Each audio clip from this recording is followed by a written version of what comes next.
ضعیف دی. صحیح حدیث چې ډېر لوی اجر پکې راغلی دی یو عمل هغه دا حدیث دی. زه یو مثال در کوم. پیغمبر صلی الله علیه وسلم یو سړی په لار روان و او د یو ونې څانګه لارې طرف کې شوې وه. دا څانګه د دې ونې په لاره کې پرته وه. خلک یې تنګول، څوک چې په هغه طرف تلو هغه به تنګېدو. دا سړی راولګېدو، هغه څانګه یې پرې کړه، لارې برابر کړه. وی د الله د عمل خوښ شي هغه یې وبخو، جنت ته ووتو. کم پراخه رحمت تا ته الله ذکر کوم چې یو څانګه د ونې ته لرې کړي او ته به جنت ته بوځي او تا نه راضي کړي.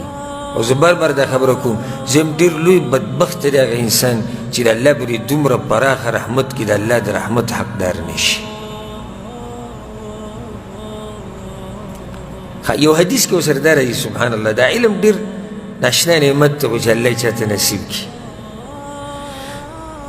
امام عبدالرزاق په خپل مصنف کې دا روایت راوړی. دغه روایت وصلو کو په ښایسته طریقې سره وکړو، دا پکې شرطونه دي.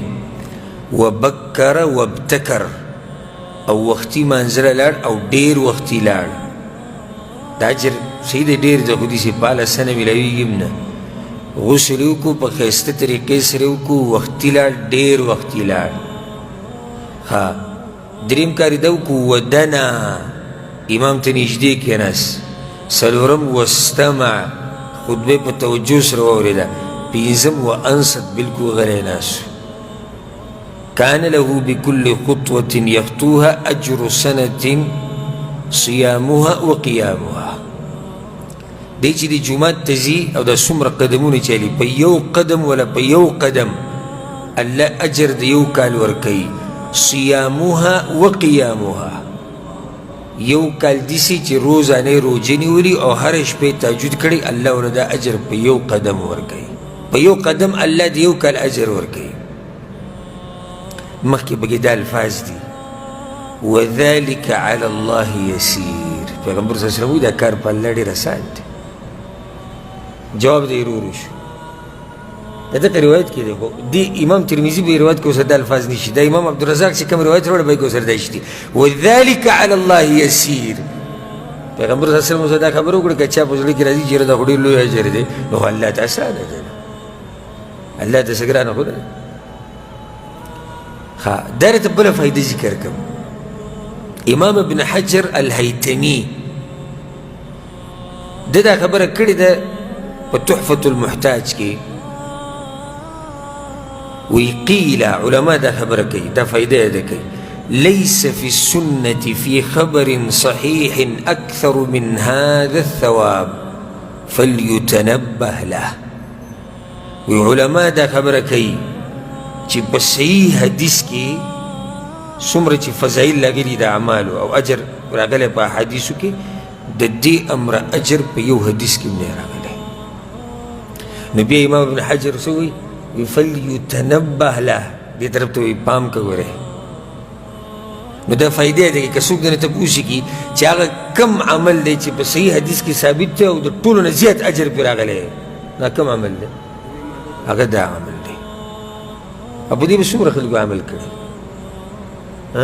ډېرو به کړی، که ډېرو په عمل کړی؟ تاسو وایئ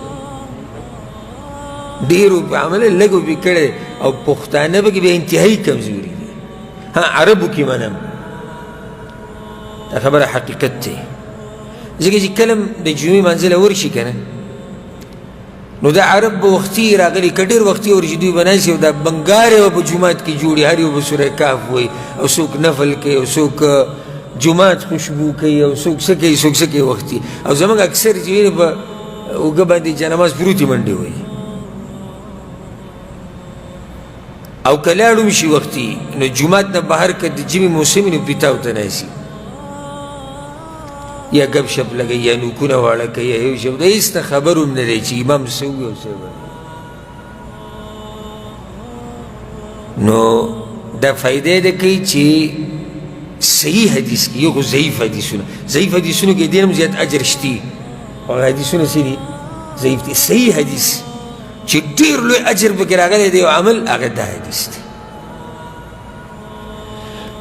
بله خبره دا به اخرنی وکړو صحیح ده اجر ډېر دی خو ګوره د اعمالو معمولي نه دي یعنې احسان هم ګڼل نه دي پکار غسل کول په ښایسته طریقې سره یو عمل نه دی یو غسل دی وکړو په ښایسته طریقې سره دویم وختي لاړ نه صرف وختي نه وابتکر او ډېر وختي لاړ نو دا آسان کار دی وختي لاړ او ډېر وختي لاړ ودنا امام ته نږدې کېناسته او بیا خطبه په توجه سره اورېده او غلی کېناسته دا خو ډېر اعمال دي بیا موږ دا وایو چې صحیح دی د اجر په مقابله کې هېڅ هم نه دي خو د اعمالو معمولي مه ګڼه یو سړی مړه داسې عمل دی ته یې وکړه که نه زه پوهېږې چې څومره ګران کار دی نو الله سبحانه وتعالی دې موږ له په دې باندې عمل کولو توفیق